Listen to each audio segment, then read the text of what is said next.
Skills कैसे बढ़ाएं?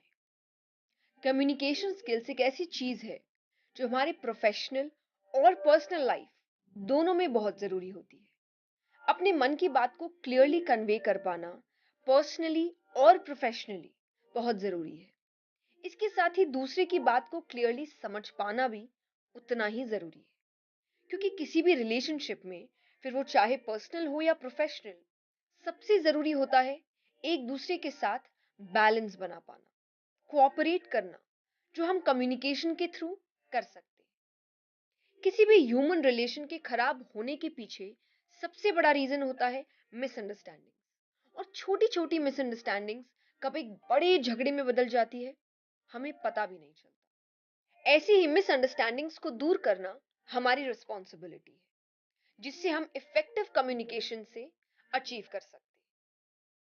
Effective communication करने के लिए आपको अपनी स्पीकिंग, लिसनिंग, राइटिंग और बॉडी लैंग्वेज स्किल्स को इंप्रूव करना होगा। आज मैं आपको ऐसे कुछ टिप्स बताऊंगी जिससे आप अपनी कम्युनिकेशन स्किल्स को सुधार सकते हैं, इंप्रूव कर सकते हैं और एक बेटर कम्युनिकेटर बन सकते हैं। सबसे पहले आपको अपनी स्पीकिंग स्किल्स को इंप्रूव करना होगा। क्लियर बोलने के लिए सबसे जरूरी बात है कि आप क्लियरली सुने।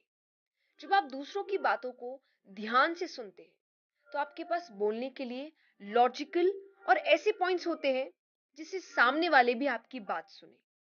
आपको सिर्फ लिसनिंग नहीं, एक्टिव लिसनिंग सीखनी होगी, जिससे आप सामने वाले की बात सुन सके और उसका सही जवाब दे सके। एक्टिव लिसनिंग का मतलब होता है अपनी बात बोलने के साथ ही आप दूसरों की बात को भी ध्यान से सुने, समझे और फिर अपने थॉट्स उनके सामने रखें। एक्टिव लिसनिंग करने के लिए आपको ध्यान देना होगा सामने वाले व्यक्ति आपसे क्या बात कर रहे हैं, उनकी बात समझनी होगी और उनके पॉइंट ऑफ व्यू को भी मानना होगा या समझने की कोशिश करना होगा। यह आपको दूसरे के साथ बेटर अंडरस्टैंडिंग बैठाने में मदद करेगा। जो भी आप सुन रहे हैं उसे इग्नोर नहीं करना है और ना ही तुरंत उनकी बात काटते हुए कुछ कहना है। The very first step is to listen carefully and actively. आप अपने स्पीकिंग स्किल्स को इंप्रूव करने के लिए पब्लिक स्पीकिंग, डिबेट और ग्रुप डिस्कशन में भी पार्टिसिपेट कर सकते हैं, जहां एक्टिव लिसनिंग और एक्टिव स्पीकिंग दोनों स्किल्स देखी जा सकती हैं। दूसरी बात यह है कि आपको अपने बॉडी लैंग्वेज को इंप्रूव करना होगा। यह आपको कॉन्फिडेंट और क्लियर दिखाने में हेल्प करेगा। आप अपने बॉडी लैंग्वेज के थ्रू दूसरों को अपनी फीलिंग और थॉट्स कन्वे कर सकते हैं। कई बार जो चीजें वर्ड से नहीं कन्वे हो सकती, वो आपके एक्शंस, आपके वॉइस मॉड्यूलेशन से हो सकती। फॉर एग्जाम्पल, मैं वहां गई थी और मैं वहां गई थी, दोनों लाइंस में वर्ड्स तो सेम ही है, लेकिन दोनों के बिल्कुल अलग मीनिंग्स निकल रहे हैं। आप अपने पोस्चर, जेस्चर्स और फेशियल एक्सप्रेशन को इंप्रूव कर सकते हैं, जो आपकी कम्युनिकेशन को इफेक्टिव बनाएगा।